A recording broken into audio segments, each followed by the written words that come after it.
in Los Angeles.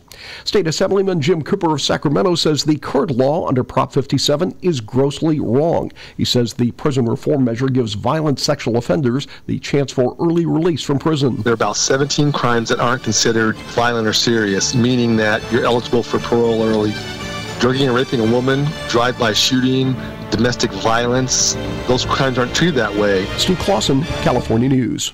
At AT&T, we believe that access to affordable home internet brings incredible opportunities. Explore a digital world of possibilities and connect with family, friends, and the things that matter most. That's why there's access from AT&T. If you are a California resident and a member of your household participates in SNAP or receives SSI benefits, you may qualify for home internet at a discounted rate of $10 a month. No commitment, no deposit, no installation fee. Plus, get an in-home Wi-Fi gateway at no extra cost. Call 1-855-220-5211 or visit att.com/aware to learn more. SNAP refers to the Federal Supplemental Nutrition Assistance Program. SSI refers to the Federal Supplemental Security Income Program. Pricing excludes taxes and fees. Service will include a monthly data allowance depending on the type and speed of service you receive. If you exceed your monthly data plan allowance, you will be automatically charged $10 for each 50 gigabytes of data usage in excess of your data plan, even if less than 50 gigabytes is used. For details about data allowances, go to att.com/internet-usage. Wi-Fi enabled device required. Other restrictions apply.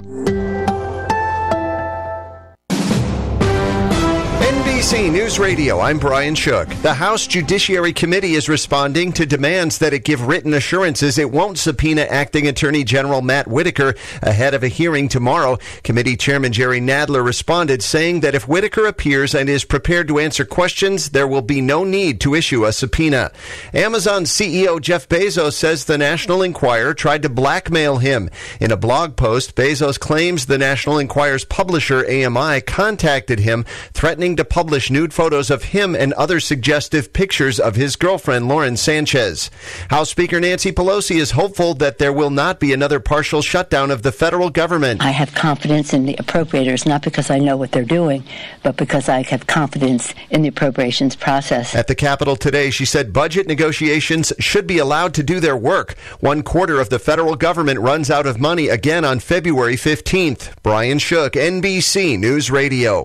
I'm finally getting my abs back thanks to TC1 Gel. I gained some inches around the belly last year and the holidays didn't help either. But then I discovered TC1 Gel and now 2019 is the year of my abs returning. TC1 Gel is a thermogenic gel that you rub on your waist 15 minutes before exercising. Then simply put on the TC1 sweat belt and start your workout. You'll sweat like crazy and feel the burn. It focuses on boosting circulation, increasing perspiration, activates body heat, reduces muscle fatigue, and burns off more calories. Get your TC1 Gel now. Go to tc1gel.com and use the code RADIO30 for a 30% discount on this amazing product. Again, RADIO30 is the code for 30% off the regular low price of TC1 Gel. You can also go to www.tc followed by the numeral 1 gel.com. That's TC number 1 gel.com. TC1gel.com. Get rid of a few inches and get your abs back with TC1 Gel. Also, follow them on Instagram, handle TC1 Gel. Hayward Environmental Consulting in Rancho Cucamonga reminds employers that hiring vets isn't just the right thing to do, it's the smart thing to do.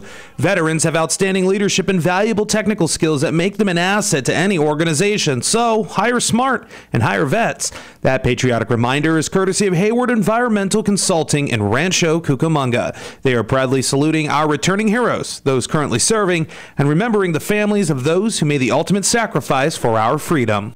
If you're looking for a full or part-time sales position and you have radio, TV, or print media experience, KCAA has a great opportunity waiting for you that pays the highest commissions in the market. KCAA is the only station in the IE that broadcasts on 3 frequencies, so advertisers receive 3 ads for 1 low rate. This makes KCAA a must-buy for every local business. If you're interested in a sales position with us, email ceo@kcaaradio.com. Miss your favorite show? Download the podcast at kcaaradio.com.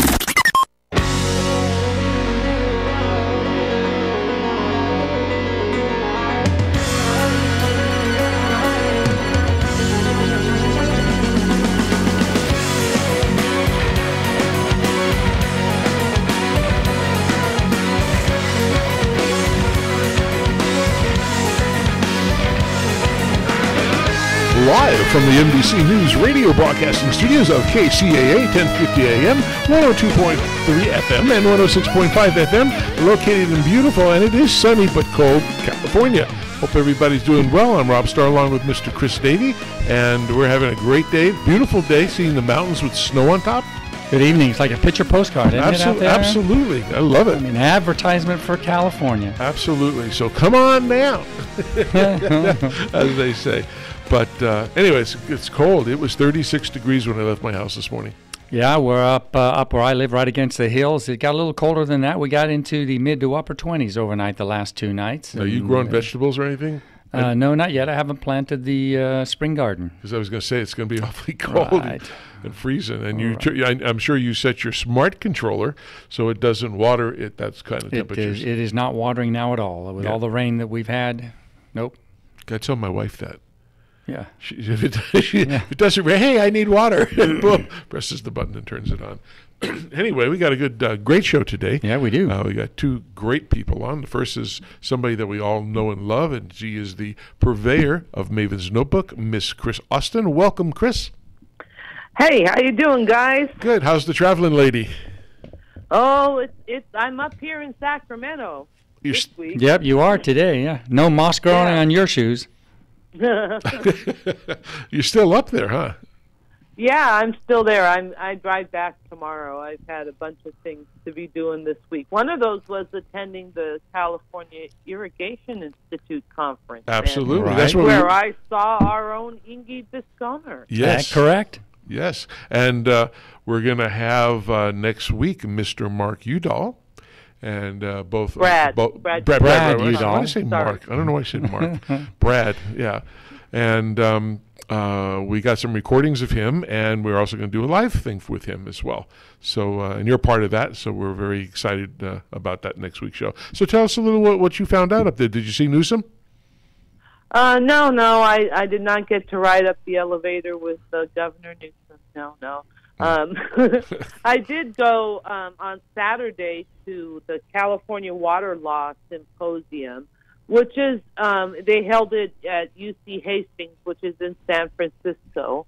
And it's actually a really neat thing. They have 6 law schools in the Bay Area and in Sacramento that participate, and it rotates to a different law school every year. And each law school puts on one panel. Discussion. They, coordinate and put this, coordinate the speakers and put it all together. And this year they focused on SGMA, or implementation of groundwater management. Right. And it was there was some very interesting things that they brought up there. Well, one of them I thought was interesting is how a lot of these forming groundwater agencies in the Central Valley just are not taking into consideration the disadvantaged communities that are within their areas. And this is one of the requirements of the legislation. And I think they did some research and found that so far 50% are just sort of leaving these communities out.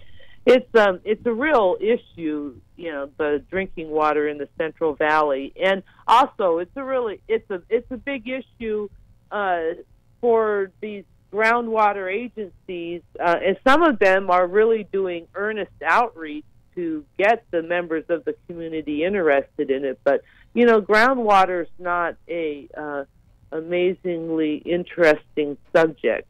And I'm not sure, it's it hard is to me. Yeah, well, to us, because, we're water dorks. Right.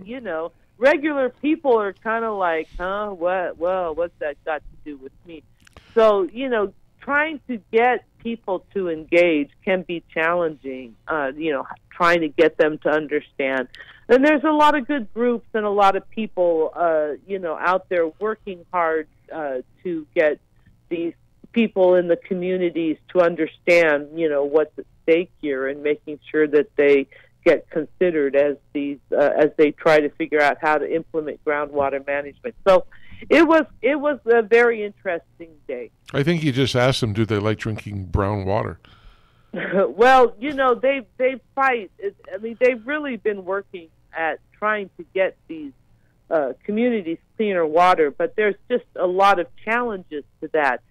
These very small systems that they have, they're very expensive to run these filters. I mean, they've had some communities where they went and they put in the system that filters out all the garbage in their water, but the people of the community don't make enough money. They can't afford to pay for it. Yeah. And so these are real issues. So they're looking at things like consolidation. Another thing that technology that they're considering and they're starting to work towards is, point of use sort of thing. So instead of, everybody pays for one big filter, everybody has something in their house, that is filtering out the stuff right there. And, these distributed technologies are really going to be the way forward for getting a lot of these things done. I heard somebody tell me the other day it's probably cheaper to sterilize the people than the water. What? That's what somebody said the other day to me from a water agency. And I won't tell you who, but I thought that was kind of bizarre that they said that. But no, I mean, that's another angle. Yeah, I truly believe it. I've said it a lot, and I truly believe it. It's our responsibility in this country that there shouldn't be anybody drinking dirty or contaminated water. Period. No, absolutely, and and we know how to deliver clean water to people's houses. It's not a mystery. Sure, we know how to do that. But it takes money, and it takes funding, and it takes some political will. And there's money, except it's diverted to other things that people think are useless. And I'd rather see it go to give it to people, and especially kids that need to be healthy or older people. I mean, in this day and age, it's just hard to believe that these little agencies. And I thought there was a thing that the bigger agencies are going to take over the little ones and dissolve those. Yeah, and they've been trying to do that, but it's a hugely unpopular thing in some places because people don't like the government coming in and telling them, you got to do this. In some cases, it goes quite well. In some cases, not so much. But doesn't the government and EPA have the first right to come in and shut it down if it's not unhealthy? I mean, I know there's water regulations that they have to have a certain level of purity and everything else. So okay, but then what happens if you shut down the water? Then people theoretically, if a house has no running water, it's uninhabitable. Mm-hmm. And so you then kick these people who are really, we're talking mostly poor farm workers. Right. Where do they go now? Yeah. It's like it's sad that especially in this state where we have such wealth and such abundance in many places, that we still have these people that go and pick our food, but and watch water of better quality get put on the plants than what will get delivered to them when they get home. I mean, it's really sad. But Governor Newsom this is one of the issues that he's taking up. He's proposed another water tax, which is again not a popular thing, but I mean, we do need to find a way to pay for this. And these communities don't have the money to do it all themselves. If they did, it would be done. Right. No, I agree with that 1,000,000%. Like I've always said, I'd love to see the state government make a list of the top 3 to 5 priorities that we have and solve those issues, and then move the number 5 or 6 up to the next level. Because it's they just talk and talk and talk. And I don't care if the people are legal, illegal, whatever. They're human beings. You have to you can't let them have bad water. I'm sorry. It's just not the right thing to do.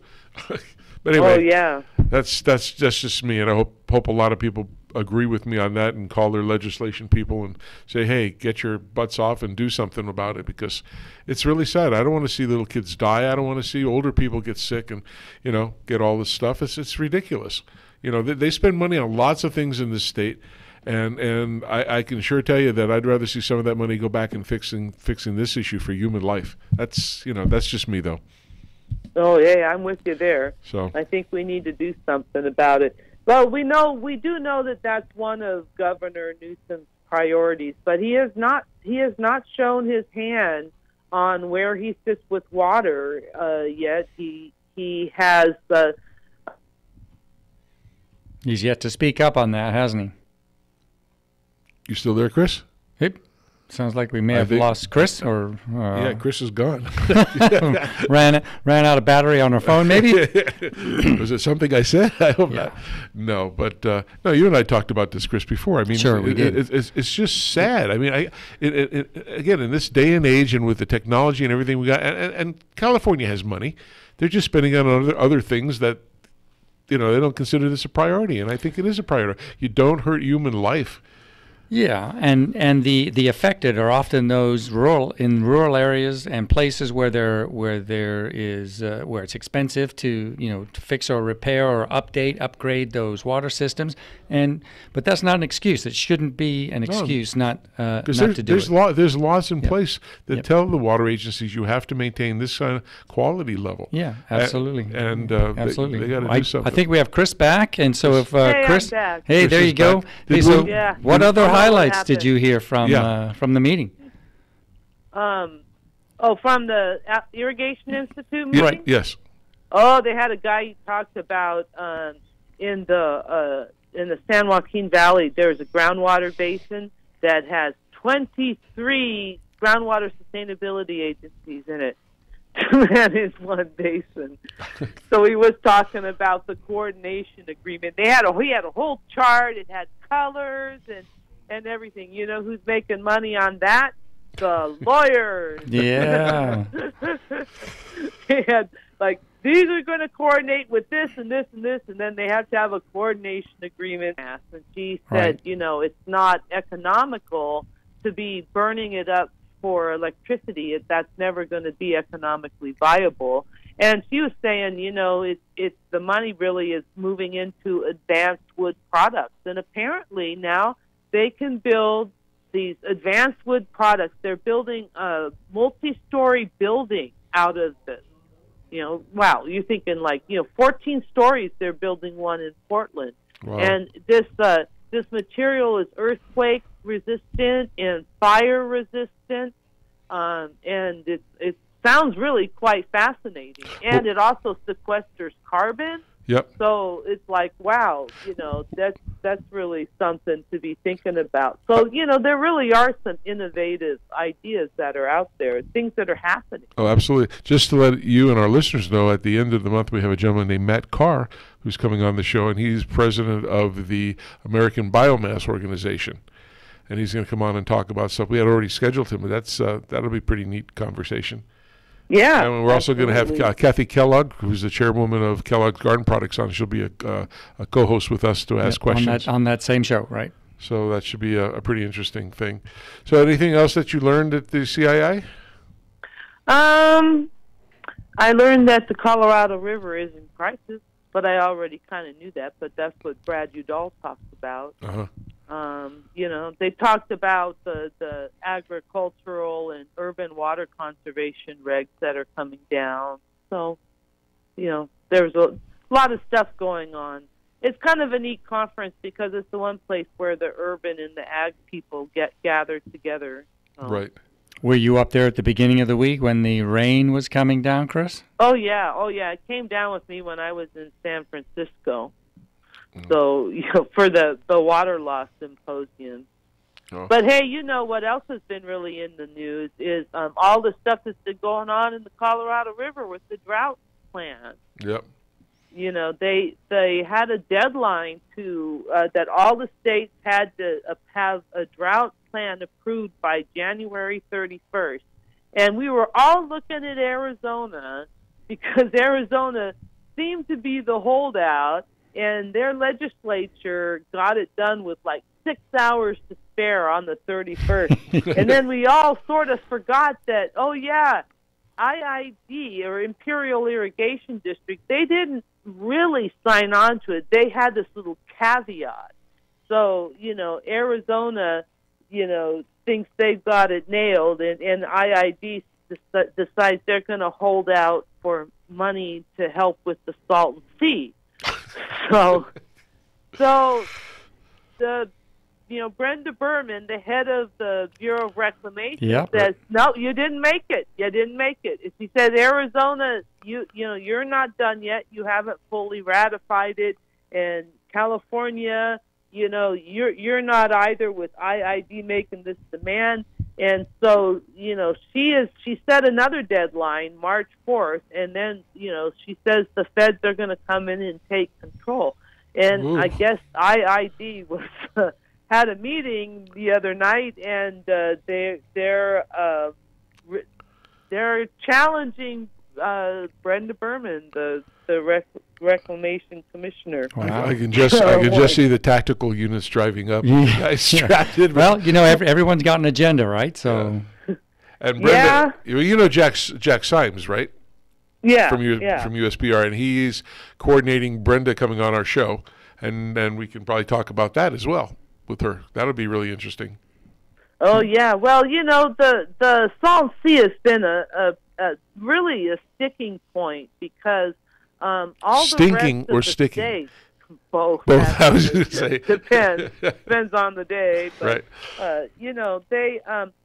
The other 6 states have said very blatantly and very bluntly, we don't want to be giving any water to the Salton Sea.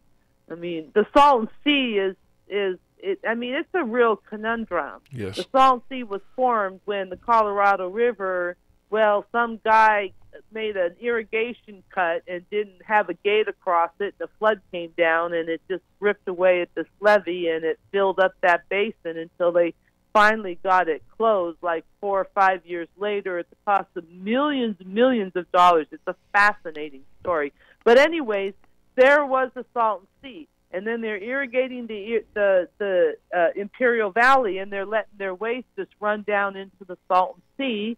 And then the water stuff's going to the Colorado River Delta, so all the birds go to the Salton Sea.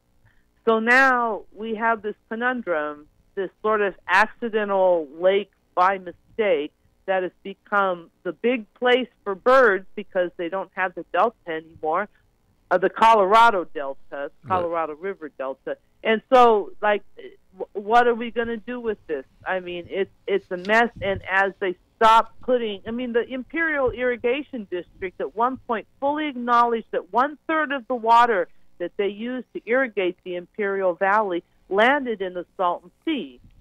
And, with the West drying and all these people competing for the water, that became unacceptable. So now the Salton Sea is drying up, but when it dries up, you have this salty, toxic dust that gets into the air. Right.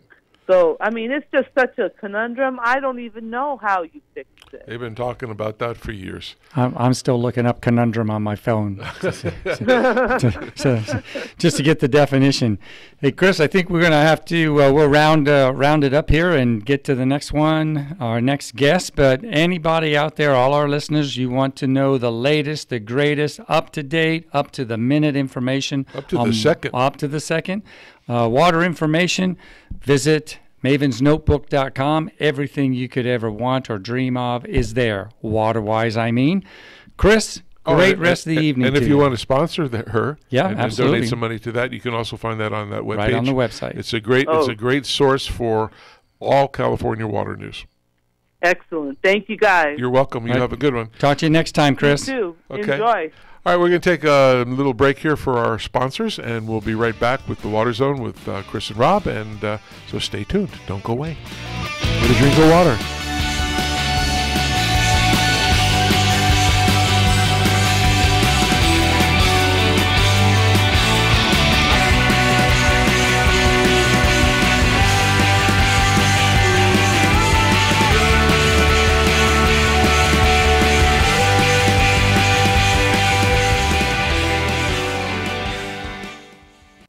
You knew there was a pipe cement that works better than the one you're currently using, is better for you and the environment, and costs the same or less, would you buy it? Oh, no-brainer, right?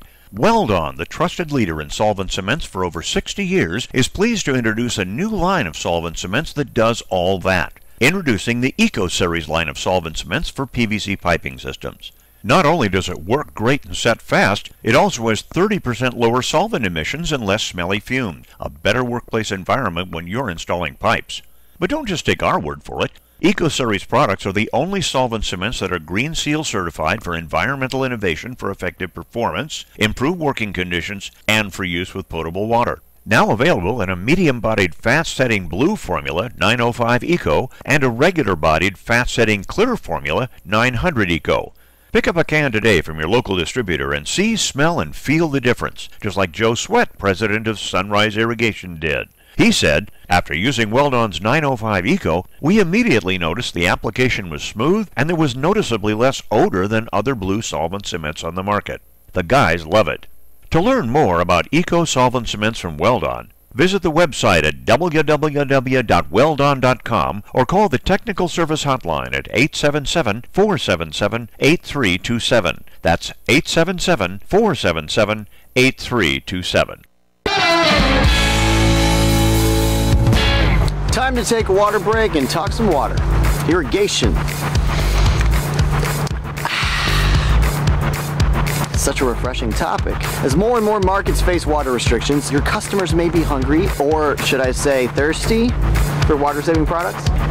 For new installations, add options like drip irrigation, controllers that respond to weather data, pressure-regulating heads, or heads with check valves. They all provide easy ways to differentiate your bids and win more jobs. Or for an extra stream of revenue, offer existing customers upgrades like high-efficiency nozzles, rotary nozzles, or Wi-Fi based controllers. Because when you help your customers save water, you make a world of difference for the earth and your bottom line at the same time. We'll drink to that.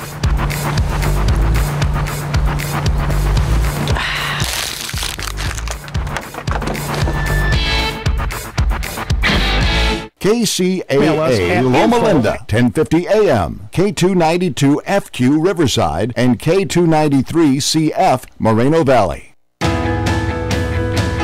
right, you can all tell by that we're on lots of stations.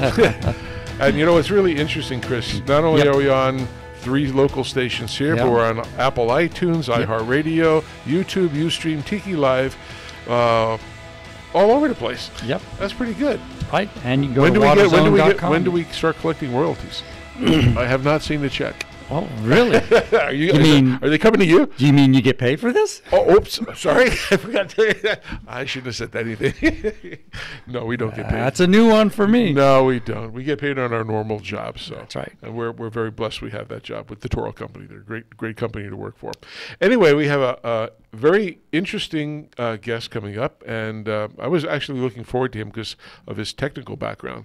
I kind of relate to the physics part and all that stuff. But a gentleman named Greg Quist, he's the co-founder, president, and CEO of a company called Smart Cover Systems, where he leads the strategic direction and operations of the company. He's a longtime member of the water community. He was elected to the Rincon del Diablo Metropolitan Water District Board of Directors in 1990, and for the past 28 years has served in various roles, including president and treasurer. The Rincon Board appointed Greg to the San Diego County Water Authority Board in 1996, where he served 12 years. And when I say served, that's not a jail time. Just want to clarify that for some of the people who are not into the water world. Leading a coalition of 7 agencies to achieve more than $1 million a year in water delivery systems. He's currently the chairman of the Urban Water Institute and has a background in areas of metamaterials, numerical analysis. It's one of those days. I'm tired today. Signal processing, pattern recognition, wireless communication, and system integration. It's a conundrum, man. It's a conundrum. Yep. Did you find that word yet? No, I didn't look it up, but just if you let me, I'll add a couple of things here because I know Greg holds some patents as well, right? And there's 14, I think. Yeah, 14, as I see here. He also has an undergraduate degree in astrophysics with a minor in economics from Yale. That's a great school. Also played some football and basketball there. And finally, a PhD in physics from University of California in Santa Barbara. So I know he's out here on the West Coast. And so, Greg, welcome to the Water Zone. How are you tonight? Great. Thanks a lot, Chris and Bob. Appreciate you having me on. Good. We're very excited to have you on. It's a pretty esteemed gentleman you are, and when I start getting into your background and find all the things that you're into, I don't even realize. I can't even imagine how much time you probably don't have at home with all the work that you're doing. But as a board member of the Rincon del Diablo Water District, can you tell a little history about and the demographics of your agency? We're going to actually want to talk about three different things. We'll talk about that. We want to talk about Water Institute and also talk about your company as well. So we'll start off with this in chronological order. Sure, sounds good. First, let me start by thanking Greg Thomas, who's our general manager, and Julie Escamilla, who's our public affairs manager, for helping pull together some of these facts, because if it wasn't for their help, I wouldn't be able to tell you all these things. I could talk for hours about the history of water in California from my perspective, but it's certainly a fascinating topic, but we don't have time to cover that all here. So let me give you just a little bit of background on Rincon del Diablo. First of all, it's an interesting name. Rincon del Diablo means corner of the devil, and the question is, where did that come from? And interestingly enough, our history goes back to the 1840s when Juan Batista received the land where the district now operates through a land grant when the area fell out of control of the San Diego Mission. And because it was not part of the mission anymore, Rincon, which means corner or elbow in Spanish, became the corner of the devil because the mission wasn't involved. And this region's about 12,000 acres in size, and it's roughly northwest of the northeast of the city of Escondido. Go forward a few years, people moved into the area. Folks were growing tree crops and corn and cattle and that sort of thing.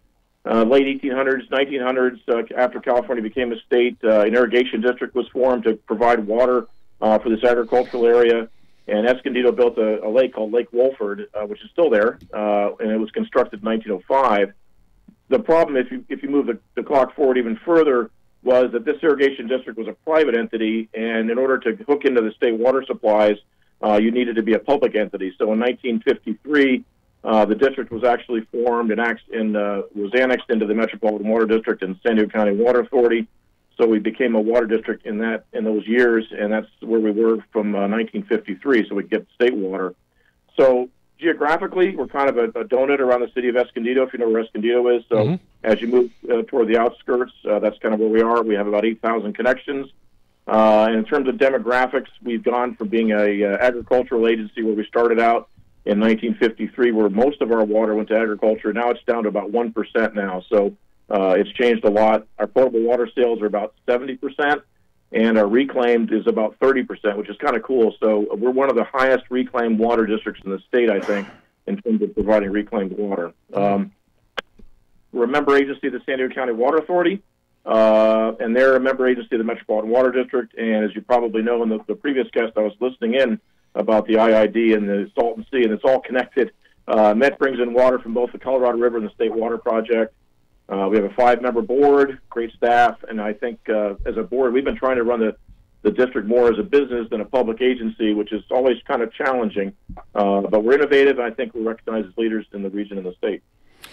All right. Hey, Greg, I know a question that a lot of our listeners always pose to us when we're talking about a Metropolitan Water District or agencies or independent water agencies is how are the rates constructed? Are they fixed rates or are they tiered rates?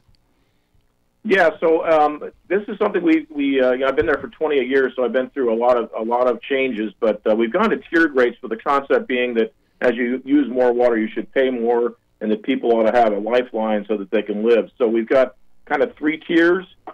We've got one tier that's about 1,000 gallons. A unit's 1,000 gallons, and the tier starts at $7.11. And at the highest tier, which is about 25,000 gallons a month, it gets up to $8.60. So from a cost standpoint, we're about in the middle of the road in terms of where we are in the county.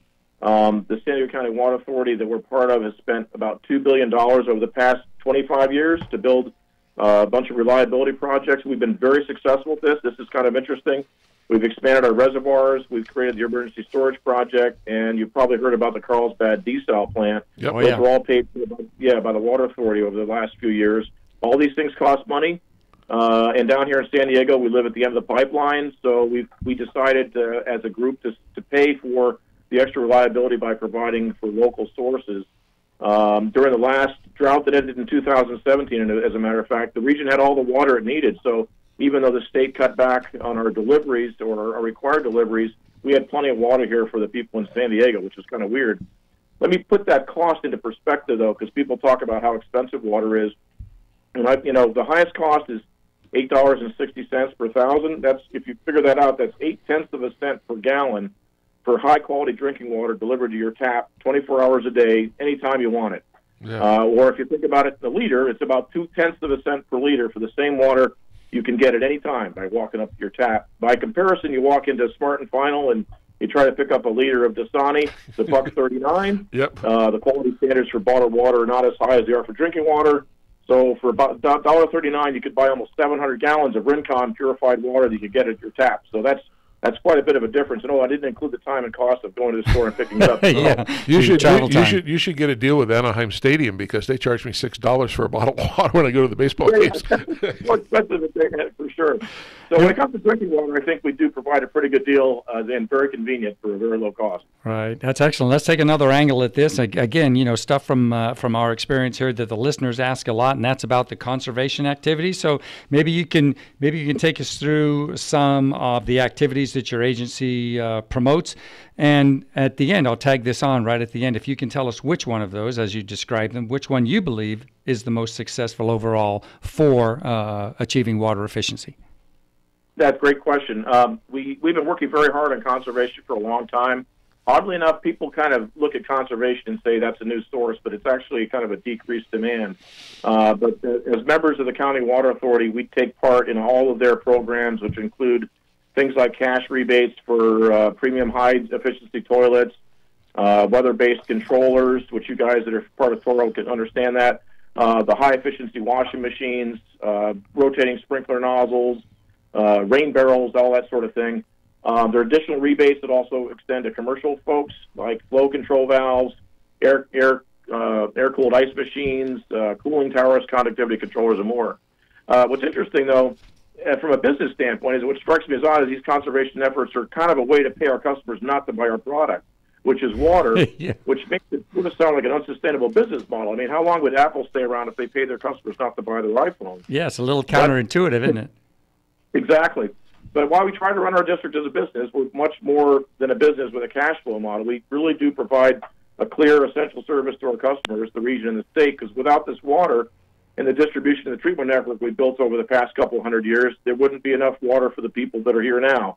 So because we are a public agency, we need to keep in mind the longer-term picture, the bigger picture in Southern California, and even the West, because of where our water comes from.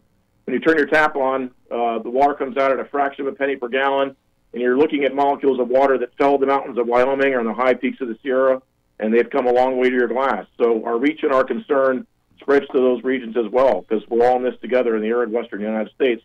I'm digressing a little bit, but I wanted to point out that, this is all a kind of a big, interesting, interconnected network that goes all the way effectively to the boundaries of the Continental Divide and all the way up north to the northern parts of California. No, it was a great analogy. Good way to tie it together. Yeah.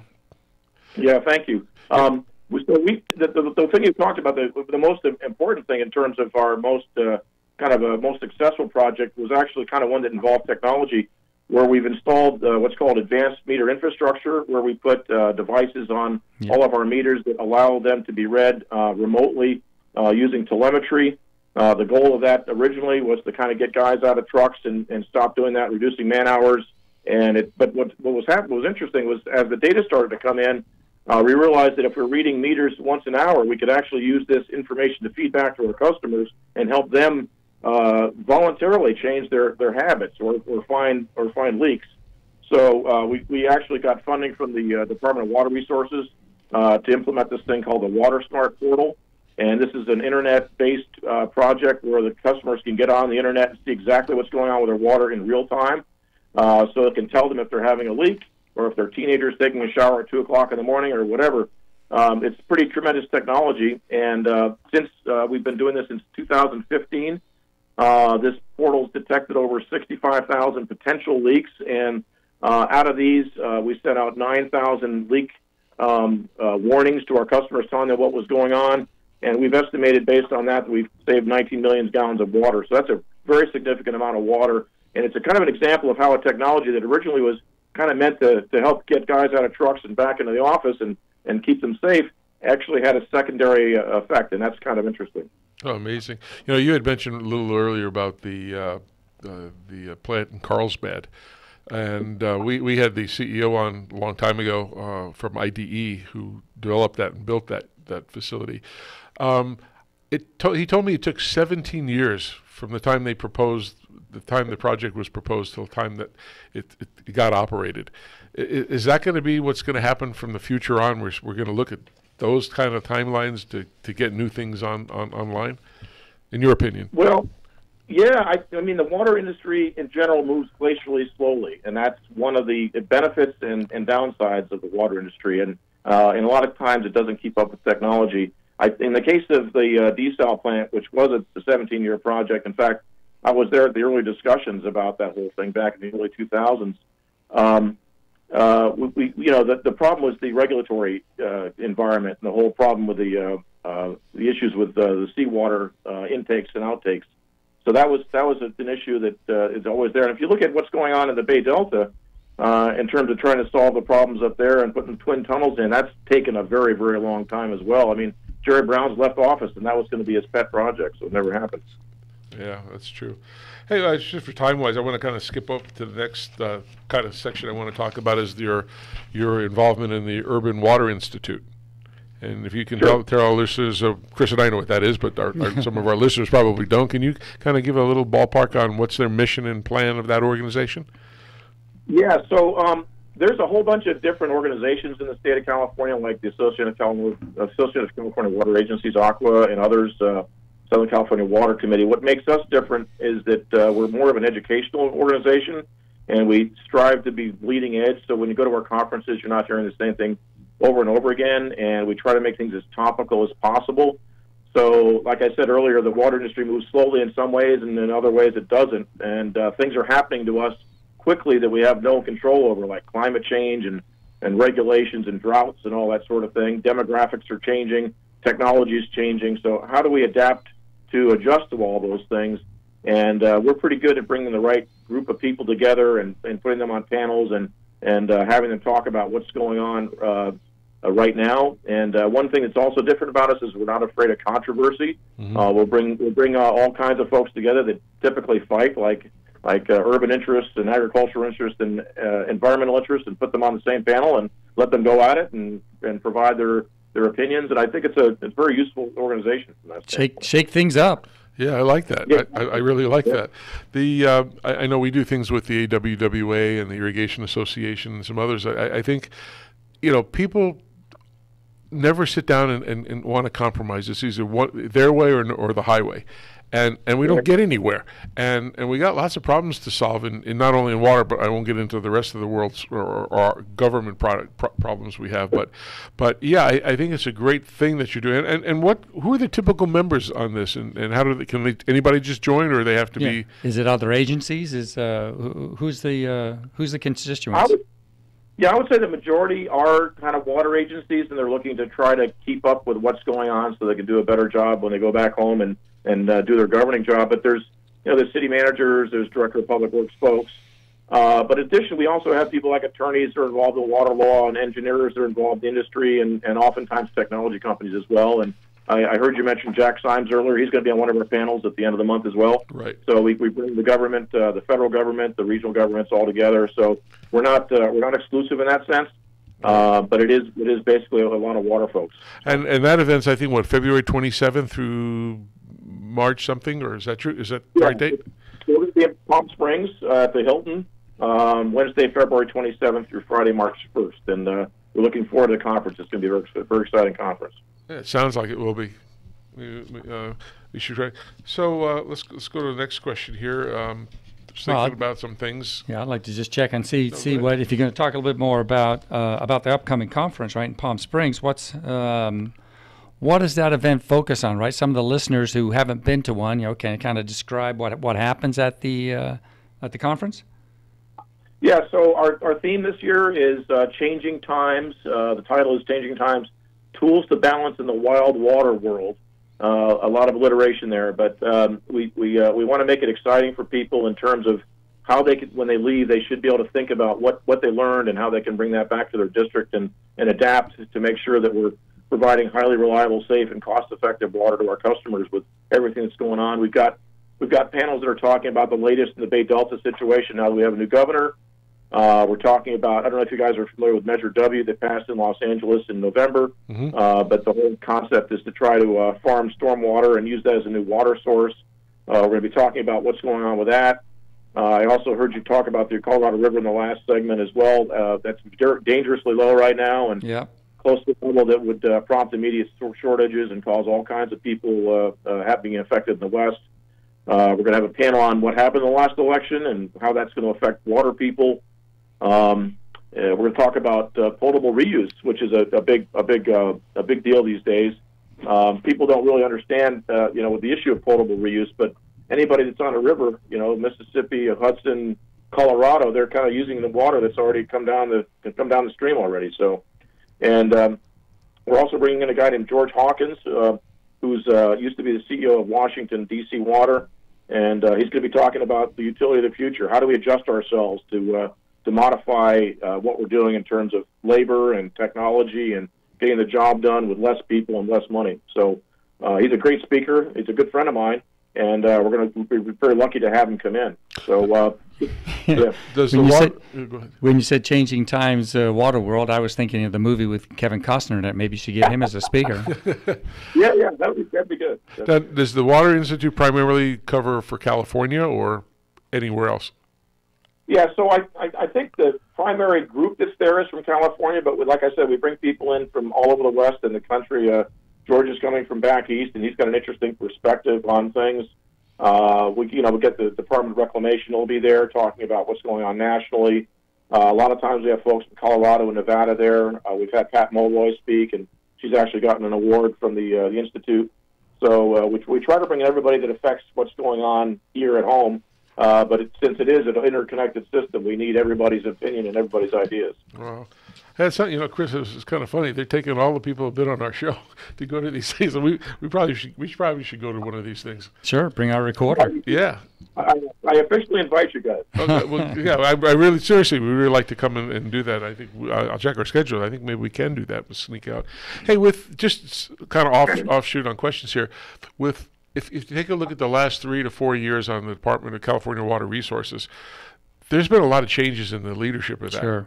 Do you think the person, I'm not picking on any individual, you think that's steady now? It's going to stay the way it is for a while and not keep switching people in and out? Stability in the... Well, what's interesting is I'm not that plugged into DWR. I'm more concerned about the State Water Board because what happened a couple of years ago when they, for the first time in history, told us that we can't sell as much water as we have. And here in San Diego County, we spent $2 billion to put ourselves in a position so that we would, in fact, weather droughts, and it was, in fact, successful. But the State Water Board came down and said, here's how we're going to change things. We're going to make sure that you can only sell 75% of the water you used to sell. And that had all kinds of implications. They did it with a very broad brush, unfortunately. And I think they ought to be thinking more about that. So the State Water Board is actually becoming more of an active character than maybe the DWR. Yeah, I know Riverside Public Utilities had a lawsuit against them, and I guess they dropped it after a year or two. But it got pretty bad. They prepared to save water and to have enough, and they said, no, you can't do this, you can't do that. And, Riverside said, well, okay, we'll see you in court. Yeah, but I think it was RPU that dropped the suit. Yeah. So anyway, I hope it stabilizes out of that.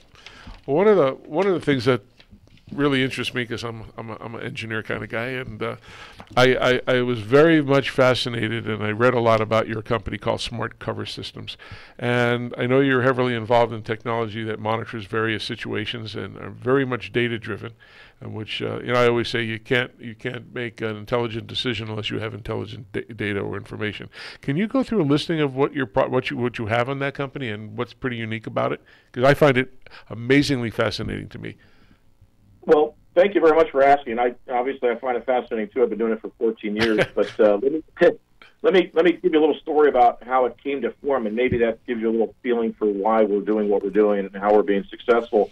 I was on the board in 1990 at Rincon, and then they They asked me to join the Water Authority Board in '96. It was down there I met this gentleman named David Drake, who became my business partner. And it turned out that Dave and I were kind of birds of a feather. We were kind of both high technologists. He had worked at the Jet Propulsion Lab in Pasadena after he graduated from Caltech, and I was working for a local defense contractor called SAIC as a physicist. And we were kind of both unrelenting problem solvers, and we had worked together in a number of startups, including things like looking for bacteria in water and that sort of thing. But after we passed one of these technology companies on to somebody else, we sort of decided to call our friends in the water industry because we liked the ethic of the water industry, and we had technology, and traditionally the water industry has been slow to adopt new technologies. Right. And in a lot of ways, the technologies are still being used that are from the 1950s and 60s, and that's still the case. But nevertheless, we called them up and said, "Hey, what keeps you up at night?" And we got a very funny answer, which was sewer spills, and what can you guys do about it? So, not having any idea what was the good idea, we went back to them and said, "Well, what do you want it to do?" And they told us. So it turned out that in 2005, the technologies were kind of converging at the right time, and we were able to pull together effectively an Internet of Things solution for people that allowed sensors to go on manhole covers, talk to satellites, and then bring that data back down to the Internet or handheld, whatever. So we actually developed an Internet of Things solution for the wastewater industry to help them keep an eye on their sewers in real time, back before the term Internet of Things actually kind of showed up. So that's kind of how the whole thing started. So I understand the term. Chris and I understand what sewer spills are. For our listeners, I would assume they think that, well, water goes into the sewer and it flows through some piping tubes and goes somewhere, and it's controlled. So how does it ever get to a level where it's way high? Can't the water or the what's in the tunnels get pushed faster, or that's just a constant fixed flow? Yeah, good question. What causes spills? There's two things mostly. One is that the pipes can get clogged, just like your arteries can get clogged by eating too much butter popcorn.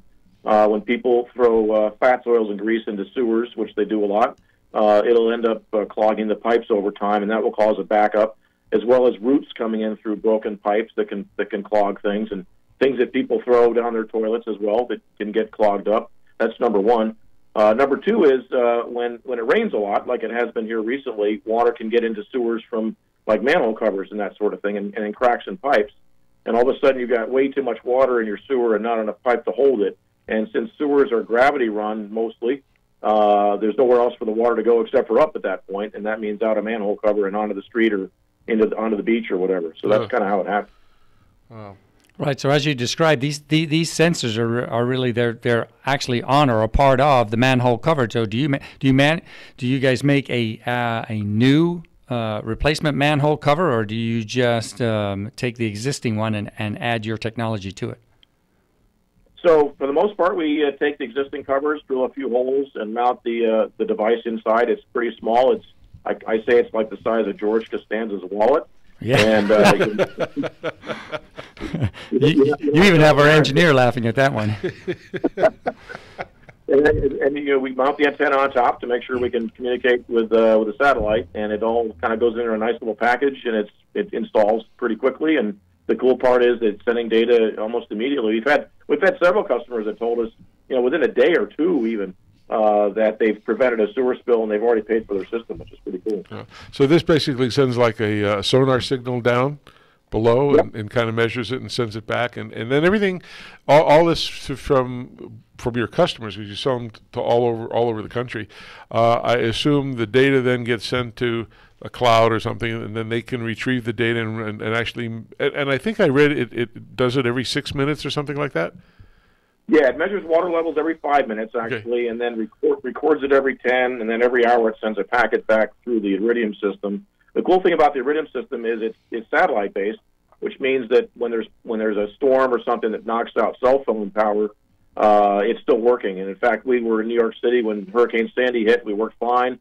We were in Miami when Hurricane Irma hit. We did fine. So that's, the sewer agency operators want to know what's going on when things are getting bad, and that's when a lot of times when the cell phone systems are not working very well. So we're very happy with Iridium. In fact, they just put up their last set of satellites in this thing called Iridium Next out of Vandenberg a few weeks ago. So that's pretty exciting. Absolutely. Are most of these systems here in the West, Greg, or do you have them deployed elsewhere? And if so, can you tell us about how many there are deployed? Yeah, so we started here in California, and the way we kind of grew was to kind of make sure we made our mistakes close to home, because you're always going to make mistakes. And so we started here in Southern California and then kind of grew. And because the wastewater discharge requirements that came out in 2006 required all of the, which was good timing for us, required all of the agencies to report every single sewer spill. People were getting really concerned about having sewer spills. So California was a great market for us. So about half of our business is in California and half of it is in the rest of the United States and Canada. So we've got units all the way from San Diego to Portland, Maine, and everywhere in between. So we've got about 4,000 systems out there right now. We've recorded about 150 million hours of sewer data, and we've prevented, we think, about 20,000 sewer spills, which is kind of a big deal. With all the data you collect, can you describe any trends that you found that were like formerly unknown, or maybe municipalities didn't see this coming? And has that happened yet? Absolutely, and it's really interesting because they've never had sensors really like this in their collection system that they've been widely deployed. In fact, a little short story about the city of Hawthorne. We had a unit outside the house that Marilyn Monroe grew up in Hawthorne, and oddly enough, we were getting these weird peaks that happened in the afternoons during the summertime around 4 o'clock, and this was early on in our system. We thought it was our system that was broken, so we always thought it was our problem first. So we went out there and investigated, because by the time the alarm went off and they went out there to look, the water level had gone back down. Right. So it happened during the weekdays and not on the weekends. So the supervisor, a guy named Rick Harbour, decided to do some forensics, and he went downstream and he found out that the Parks and Rec Department was dumping their kiddie pool into the sewer at 4 o'clock every day. Oh. So the water was cooling up and causing this alarm and then going back down. This is stuff that they never know about before. Wow. Now, you also have something called Smart Clean, which also will help labor costs and things as well. Yeah. That's a system by which we can sort of look at the water level patterns over time. It's a little bit like an EKG of the sewer, if you like. And if the pattern just like get an EKG and the pattern's bad, you'll end up with a doctor. If the pattern goes bad in a sewer, you can actually tell that there's something going on in and around that location. So we've been able to apply that technology using the pattern recognition stuff that you talked about earlier in my background. We've done it in San Antonio, where they've been able to reduce their cleaning by 94%, because cleaning is the standard way that they've been getting rid of the fats, oils, and greases. They just go out there on a monthly basis and blow high-pressure water into the sewers and clean them out. But now they don't have to do that because they know exactly what and when is going on. So are you considered the new Norton of the sewer systems now? I tell you, after looking over your background stuff, I was really I'm interested in all the things that you're involved in. But this, as an engineer, I just love this. It was a smart idea. Yeah. There's probably a ton of applications for this, absolutely. right? That go way beyond what we talked about here in the show. They have things like Smart Flow, Smart Weir, Smart Tide, and we'll probably have to have you back on to go over that. How can people find out about your company? They can go to our website, smartcoversystems.com, and find out what we're doing. Absolutely. And by the way, I'm really serious. Come on up and see us in Palm Springs. We'd love to do that. Hey, Greg, thank you very, very much. We do appreciate it. And we send Wendy Wanda. A little, I'm bad on names. At least I know my wife's name. I don't get in trouble. Anyway, thanks a lot for joining us on the Water Zone, and we appreciate you. And if you ever want to come back and talk about more of your technology or anything else on water issues, please do so. We would love to have you. Thanks for being on the show, Greg. Thanks. Have a good night, guys. All right, and to all our guests, thanks for listening in this week. And as we always tell you, because it's an important thing to do, you should think blue. Good night, everybody. We'll talk to you next week.